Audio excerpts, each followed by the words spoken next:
សានកណ្ដោយកណ្ដែងព្រោះតែគ្មានរូបពីពើសង្ឃឹមថា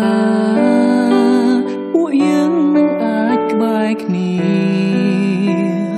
ហើយស្រឡាញ់គ្នាជារៀងរហូ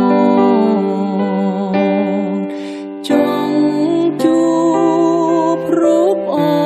នខ្លាំងណាស់តើធ្វើយ៉ាងណាទើបអាចជួបថ្លៃនួងច័ន្ទអើយម្ដេចអ្នករាំងឆ្ងាយម្លឹងដឹងទេថាខ្ញុំកំពុងនឹកអ្នកអោដួងច័ន្ទ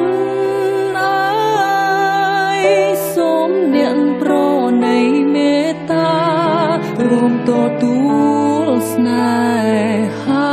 បរមអ្នកនេះ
ឆ្ងាយម្លឹង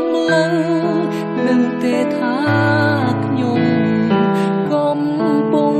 នឹកអ្នកអោដួងច័ន្ទអើយសូមអ្នកប្រណីមេត្តារួមទទួលស្នេហាបរមអ្នកនេះ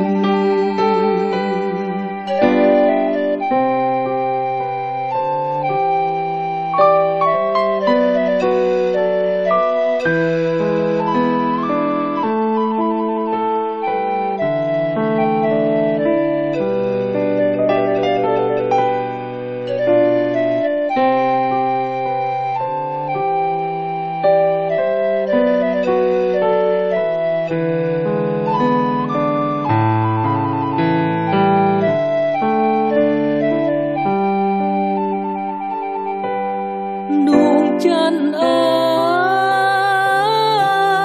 យម្ដេចអ្នករាំងឆ្ងាយម្លឹង